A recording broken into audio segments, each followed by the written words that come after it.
Listeners, last week, you may recall that we talked about fall management and getting ready for fall and prepping and whatever, and I thought I'd punched myself out on that, but I really haven't. I've got some other issues and some other concerns I want to talk about. Jeff's here. Hi, Jeff. Hey, Jim. Thanks for inviting me on.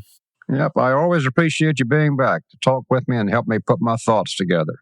You in the mood for finishing up some more discussion on fall management and why it's so important to us as beekeepers?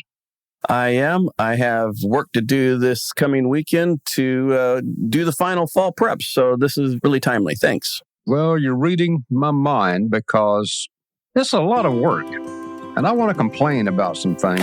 I could. All right. Okay, let's do that. Hi, I'm Jim too.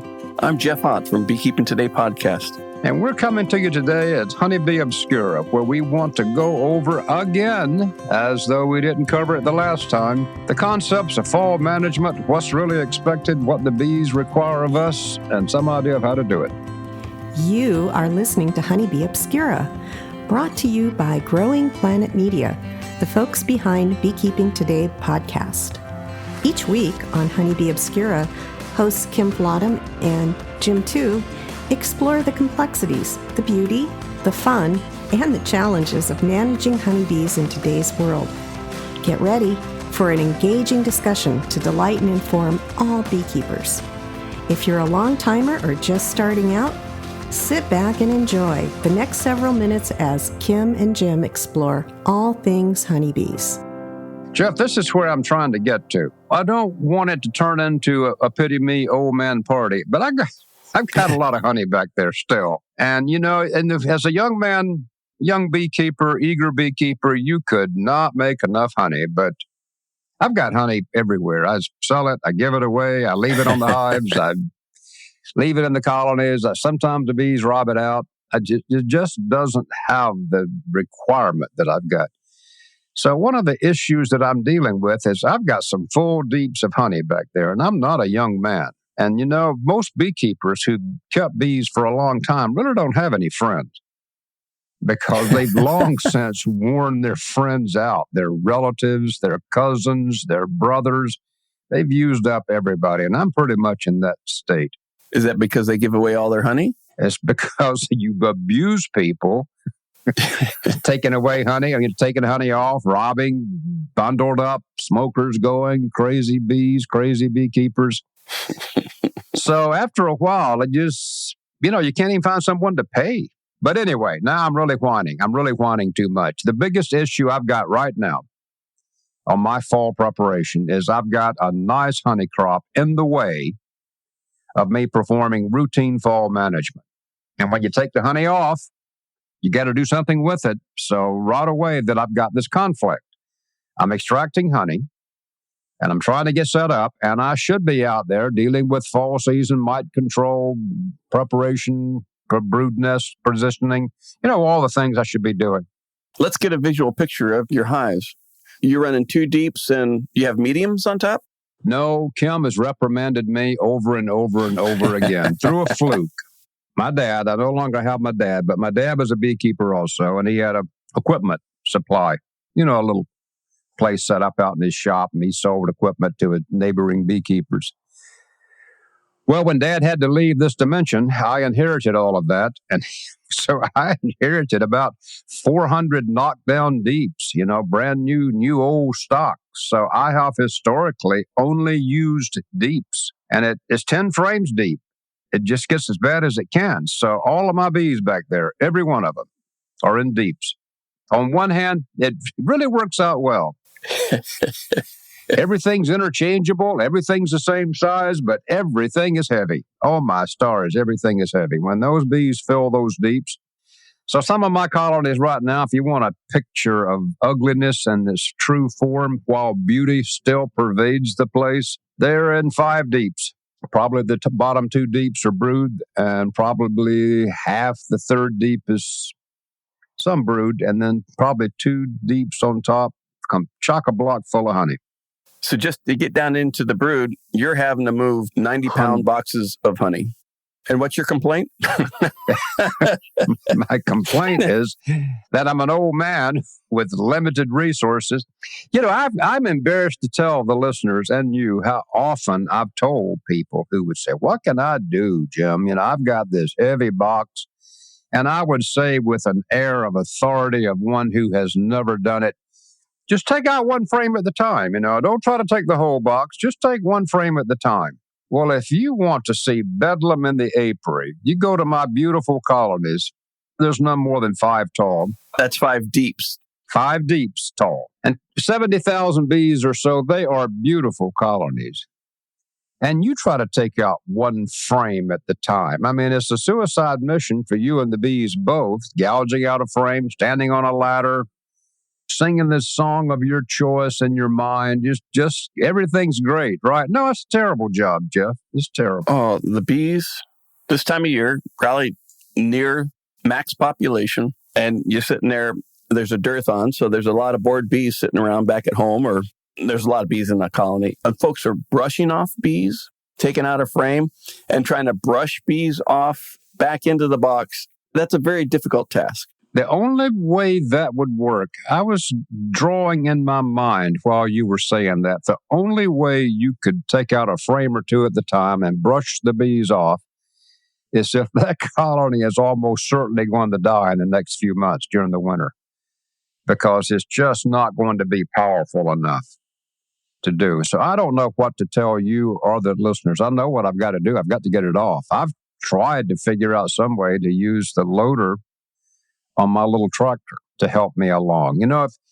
If I just had not reached this senior citizen age, you just go out there and manly grab the box, twist it, bees everywhere, grunt and groan and pick it up and move it around and set it up and blow the bees out. I've done that hundreds and hundreds of times and finally get all the bees out. But I simply am not going to be able to do that anymore. And I don't have a good plan B. And that's why I wanted to talk with you again in this continuation about fall management, because I can't really get to my population of bees to manage them because I've got this honey barrier above. Well, one of the recommendations I like to make, and I use at times with myself, is even though they don't work as effectively, is to use a fume board to get the bees out of that top deep. And it's going to take longer to do. So I usually, if I have supers I have to remove this time of year, I'll run with 3 different fume boards and get them going. And then walk away, go have a cup of coffee or something, and get them going. Even if it's not sunny, even if it's not warm, in the Pacific Northwest, if you leave them on long enough, you'll get a majority of bees out of that super. Then brushing them off. And the second part of this is have an empty super behind me or somewhere away from the parent colony. And so then when I brush the bees off, I take that frame back to the empty, put a top on it, and go back to the super I'm emptying. And that way I can keep the riffraff from increasing in the bee yard because I cover it in the empty deep behind me or the empty super. And then I'm just going back and forth. And the bees I brush off, they'll stay with the colony and generally don't follow me too much to wherever I'm storing the super. Of course, you're going to find the bees that are always on the lookout. They will find where you're empty deep. And so will the yellow jackets. But that's better than dealing with 70,000 bees you're trying to brush off and get to the next frame. That's my approach. Now, I still haven't taken that box off for you, but... Well, you've got an approach going. Can you give me just a minute to let me think about this and get my arms around it? And while I'm thinking, we'll hear from our sponsor. Are you ready to savor the sweet rewards of beekeeping? Look no further. Better Bee is proud to offer honey extraction and processing equipment brought to you by the renowned Lyson. Lyson is a global leader known for their impeccable craftsmanship and cutting-edge designs. Unlike other options, Lyson extractors boast unrivaled durability and are certified food grade, making them safe for health and the environment. Plus, the rust-resistant stainless steel is a breeze to clean, promising an extended service life. From 4-frame to 56-frame extractors, we've got you covered. Visit betterbee.com/extract to explore our wide range of options. That certainly is a possibility. I've still got some devil in the details because, see, my colonies are on nice hive stands. I've got them about 20 inches off the ground. Then I've got a colony that's 4 to 5 deeps tall. You know, back in the spring when I was putting them on, I'm thinking, I'm going to take these off before this colony gets so tall. Because if anybody's wondering, why'd you let them get so tall? Because life gets in the way. I'm a one-man band. Grass is growing, shed needs painting, friends need help with whatever they're working on. And so you think, well, they're going to swarm if I don't do something. So you just keep adding boxes. The next thing you know, they're 5 tall as I made promises. But I'm up on a ladder most of the time. So that means I got to take that frame, take 2-3 steps down, move over to maybe a table. But when you were saying all this, I was thinking, there is no divine way. There is no beautiful, simple system that I've overlooked. This is just going to be, like unstopping a plugged toilet in a way. It's just a job you got to get through. And try not to kill any more bees than I have to, and respect the fact that the bees made it. I've got beautiful colonies. Jim, I think I would think that this next winter you ought to build up some medium supers. I think that would work out well for your season next year. Well, there you go on medium supers, and Kim wants me to go to 8 frame. Everybody has a system. Here I am with this. I've got it down now to probably 100 or so boxes left of Dad's stuff. But do you remember what make they are? Data manufactured them. Oh, they're Data boxes? Cool. They were commercial grade things that they had to buy them by the small truckload. 20 years ago, 30 years ago, when Dad had these and I was inheriting them and the inventory, I had the physical stamina for it. I've tried to think, well, why don't you petition them and then run half colonies, duplexes? Well, I've still got the weight. I still have the total weight, even though I'm running double colonies. And running those double colonies and duplexes always gave me grief anyway, because got to keep the queen separated. So I don't know where I'm going with this, listeners. And Jeff, I've got to get by a divine problem. I've got all this nice honey, but I'm suddenly really backed up in my bee operation because I need to process the honey so I can get to the bees to handle them better. So am I complaining? Not really. I'm trying to adapt to a different type of beekeeping, and I can manage better. I guess that's what I was trying to talk about, to hear myself talk. I don't need these big colonies anymore. Well, last week we talked about, and we won't go into it now, but talking about Varroa and managing for Varroa. But let's say that you've come up with a way, at least for this season, to deal with those 5 heavy boxes on top, and you're down into the brood nest. What do you look for in the fall to make sure your bees will get through it, the winter, besides the mite count? Well, that's the main thing, is the mite count and whatever. And the other thing is just do a quick check. I don't look at every frame. You can look at I think you can look at the top bars and see bees boiling out all over. You don't have to look at every one of those frames. As a younger beekeeper interested, I want to see everything. I would pull out most of those frames. But as a guy now who's on a time frame and I have limited energy, I don't pull all those frames out anymore. So you have a quick look. But what am I looking for? Is the queen there? Or was there any surprises? The brood population, the bee population's not what I thought. Is all the honey banded in the right place? It looks like a winterable colony. And I need to get it in 2 deeps because in a perfect world, Jeff, I would put some kind of insulation on, some kind of wrapping or papering or windbreak.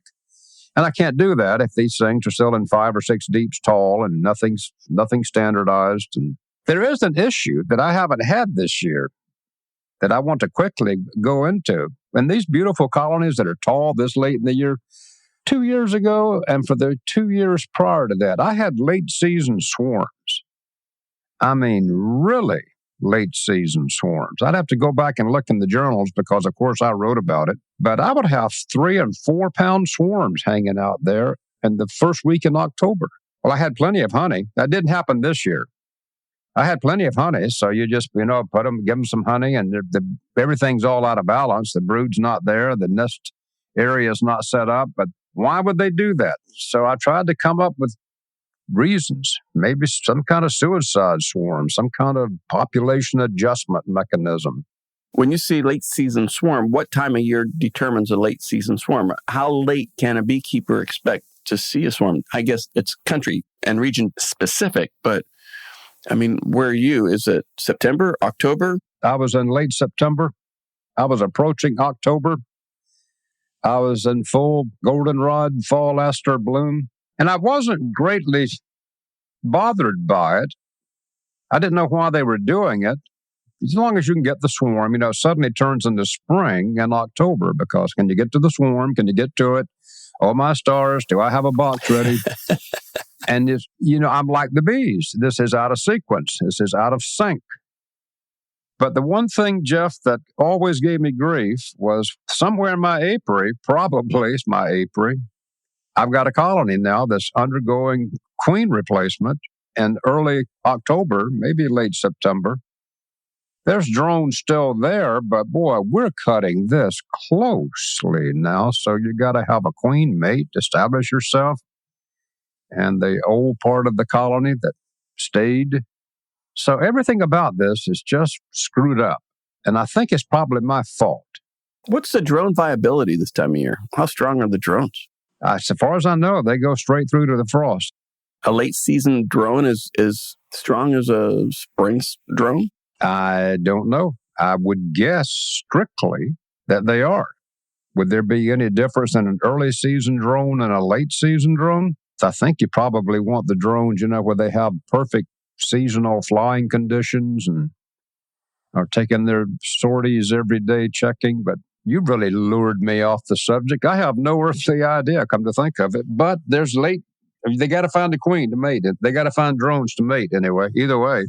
And then how far off the subject do you want to get? Because I didn't see them last year, but I've seen drones in the middle of the winter. I've never seen that in my life. I was back there trying to show anybody, and nobody was back there in my yard. Look, there's live drones in this colony in December in Ohio. So I'm rambling all over. A lot of this, I think, is my fault for employing the modern day current beekeeper techniques where you build up booming populations in tall boxes that are reasonably well managed. And I get these spectacular populations from these pumped up queens that just seem to kind of go barrel headlong into fall out of adjustment, if I could word it that way. Yeah. A cascading effect of multiple events kind of lead up to this very difficult fall when it should be a time when we're kind of settling down and buttoning up and getting ready to get caught up in all the journals and all the bee literature that we've missed during the season.